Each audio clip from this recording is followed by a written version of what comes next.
Your home for our Atlanta Falcons, Hawks, and Atlanta United. Your teams play here. Sports Radio 92.9, The Game. Let's talk about the Steelers. They're next up for our Falcons. It's Dukes and Bell, Sports Radio 92.9 The Game. Ray Fittipaldo joining us, Steelers beat writer, guys, Pittsburgh Post-Gazette.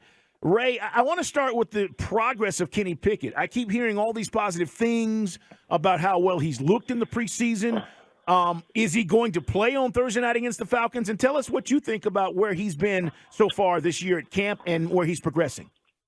Yeah, guys, Mike Tomlin said he is going to play this week. I would imagine he didn't give a definitive amount of time, but I would think 2 or 3 series is how long he'll be in there, so maybe a quarter or so. And he's been really good in the preseason. He's been in there for 3 drives, led the first-team offense to touchdowns on all 3 occasions. He's 9 for 11 with 2 touchdowns and no interceptions. But I think the reason that the coaches are excited, it's because of what he's done really since the spring. They've given him more of the playbook. He's accepted that. He's taken more ownership of the offense. He's accepted that. And they're just really enthused about what this offense can be in 2023. I think you guys will remember, what they were last December when the Steelers played down there. They were an okay team at that point. They were kind of led by the defense. I think the expectation more so this year is, the defense is going to be good again, but I think they believe the offense could probably be more, say, middle of the pack than what they were last year when, quite honestly, they were among the worst offensive teams in the NFL. How's it going with George Pickens? Obviously, we got a ton of Georgia fans listening to the show, and there are a lot of folks that want to see the Falcons maybe pick him up in the second round. 4 touchdowns last year. How's the connection between Pickett and Pickens, and is it going to get better this year? Yeah, they've really been working on the deep game in training camp. That's been a focus for them. They were one of the worst teams in the NFL last season in big plays. Their 40-plus yard plays were it was putrid. They had almost no explosiveness down the field. And just naturally, when you look at George Pickens and the type of athlete he is, he's big, he's long, he's explosive, he's fast. He can fit that mold of a big game, big play receiver. So they certainly hope that is better this year. One of the touchdowns Pickett threw was a 33-yard slant over the middle. It was a nice running catch by Pickens to get into the end zone against the Bucs in their first preseason game. So, Pickens is expected to be that guy. Deontay Johnson is more of the great route runner, possession-type receiver. And then they got Allen Robinson. They acquired him from the Rams earlier this spring. They're hoping he could be a solid number 3 receiver, sort of a bigger slot. Kind of a guy they missed last year after Juju Smith-Schuster left them in free agency. Ray, while we're talking about dogs on the Pittsburgh Steelers, what about Broderick Jones? And what's he look like? What's this O-line going to look like? Yeah, they like Broderick Jones, but I think a lot of people might be surprised being the number 14 overall pick. He's not going to start the season opener in a couple of weeks against the 49ers. He's running second team right now. He's behind veteran Dan Moore. Dan Moore has about 33 games of starting experience in front of him. And he's a guy who's just really progressed. He wasn't very good as a rookie, got a little bit better last year, and now he actually looks like he could be a pretty good left tackle. So I think they're going to let Broderick Jones ease into that role. And when you look at it, you look at Broderick's resume, he's got all the physical tools that you want. He's got the athleticism, the feet of a first-round pick. What he does lack is that game experience. I think he had fewer than 20 starts at Georgia, just the one full season of experience. So they're still working with him on his technique, on his fundamentals. But whenever that gets straightened out, whenever he's ready, he'll be in there. I don't know if it's going to be in September, October, November, but eventually I would expect Jones to be a starter at some point as a rookie. Hey, man, getting a breakdown for our next preseason game, which is Thursday. Ray Fittipaldo from the Pittsburgh Post-Gazette with us on the waitfor.com hotline. Got a couple ex-Falcons, by the way. Keanu O'Neal, DeMonte KZ are there for now until maybe the cuts come down. We'll find out. Tomlin's never had a losing season. We've had a chance to interview him a few times. He's really impressive. It just seems like, it kind of ran its course with Roethlisberger. If Roethlisberger taps out maybe a year earlier, are they back on track sooner? Did that was it maybe a waste of everyone's time, or there was no way to move Big Ben out a couple years back? Yeah, I mean, Ben didn't want to go, and, I think ultimately, that decision was left up to the owner, Art Rooney, and Art, relented and said, okay, come back for the 2021 season. Now, when you look at it, they actually made the playoffs that year.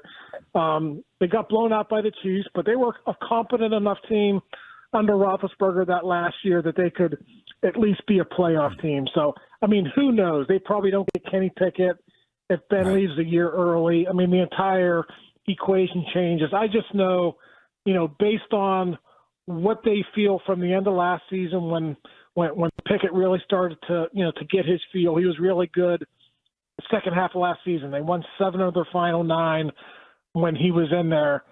Based on what he's done in the offseason too, they're really buoyed by what they believe can be a much better offense here in 2023, and that's honestly their focus. Whether they waited too long to show Ben the door or not, the bottom line is that they're pretty excited about what can happen here in 2023. Ray, the defense has a bunch of dogs on it, and I mean guys that get after it. T.J. Watt, dog. Cameron Hayward, dog.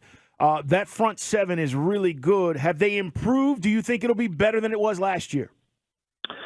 Well, the front 7 is going to be stout once again. I think what they did was they improved their depth. If you remember last year, Watt was injured in the opener, missed about 2 months, and they really didn't have a good replacement for him. But they went out and got Marcus Golden, the vet who most recently was with the Cardinals. So he's a good backup, and they really think they found something in 4th-round pick Nick Herbig out of Wisconsin.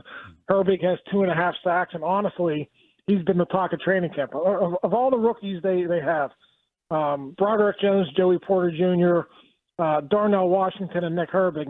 Herbig has stolen the most headlines for his play. So, yeah, I think the defense is going to be good again. The only question mark going into the season is the secondary. They lost 3 of their 5 starters there. You mentioned KZ and Neal. They're battling for the strong safety job.